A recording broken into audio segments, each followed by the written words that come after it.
In a world that often moves too quickly, stories like that of 12-year-old Charlotte O'Brien serve as a harrowing reminder of the devastating impact bullying can have on young lives.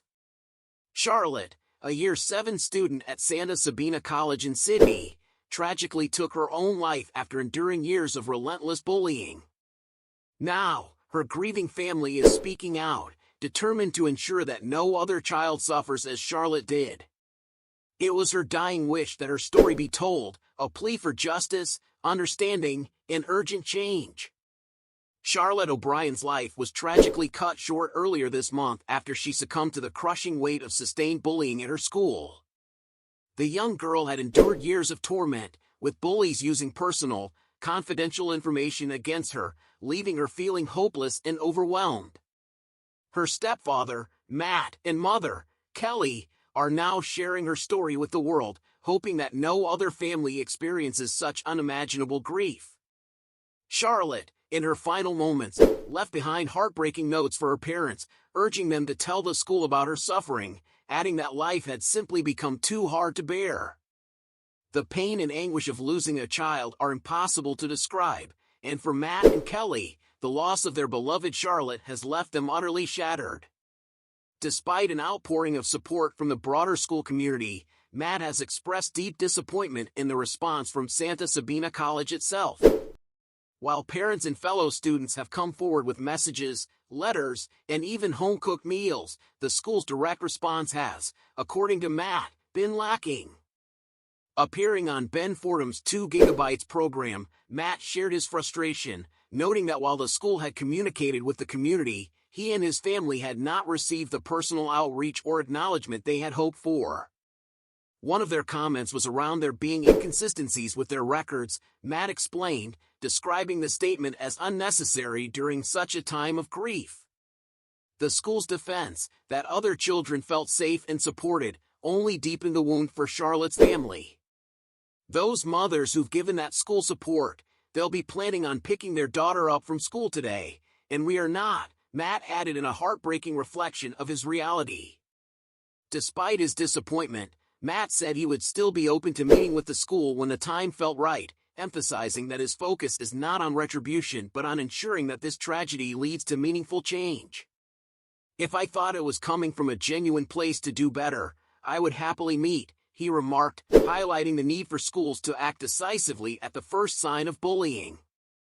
The school's response, Santa Sabina College's principal, Paulina Skirman, responded to the tragedy by defending the school's anti-bullying policies, which she says are readily available on their website.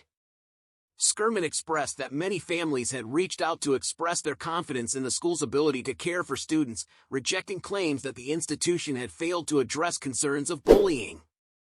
In a statement, she insisted that bullying went against the core values of the Catholic Dominican school, which prides itself on love, compassion, and inclusivity. However, for Charlotte's family, these words ring hollow. Matt and Kelly believe more could have been done to protect their daughter, and they now hope to use Charlotte's story as a catalyst for change in the way schools handle bullying. They want institutions to take swift and meaningful action the first time a student reports being bullied, rather than waiting for situations to escalate into something far more dangerous. The family's grief and final memories, for Matt and Kelly, life without Charlotte is an ongoing nightmare. They describe their daily existence as a struggle, with each morning a test of strength just to make it through the day. Kelly and I say to ourselves every morning, "Let's just make it to bedtime," Matt told the radio program. The sheer weight of their loss is almost too much to bear. To lose our little girl at the age of 12 is something that we won't ever recover from. Charlotte's death has left an indelible mark on her family. Matt, who was not Charlotte's biological father, shared touching memories of his stepdaughter, recalling how selfless she was and how she would save her own birthday money to buy gifts for those she loved. He fondly remembered the moment she learned her mother was pregnant with her younger brother, Will, calling it the best gift she could have asked for. One of the proudest moments of Matt's life, he said, was when Charlotte asked if she could call him Dad. But the weight of what will never be is also crushing. We will never get to celebrate her 13th birthday, I'll never get to teach her how to drive, Matt said, his voice breaking. She wanted to go to Macquarie University. She wanted 7 children, her own big family, and I'll never meet her grandchildren.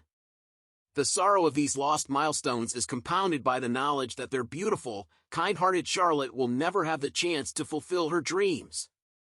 As Matt and Kelly prepare for Charlotte's funeral, they are also preparing for a future without their daughter. But through their grief, they are determined to make sure her death was not in vain. By sharing Charlotte's story, they hope to raise awareness about the devastating effects of bullying and inspire schools to take more decisive action. Charlotte O'Brien's final wish was that her story be told, and her family is now her voice, hoping that no other child is left to feel as alone and hopeless as Charlotte did. Her story is a call to action, not just for Santa Sabina College but for all schools, to listen, act, and protect the most vulnerable among us. This tragedy should be the last, and Charlotte's legacy should be one of change, compassion, and a world where no child feels that life is too hard to go on.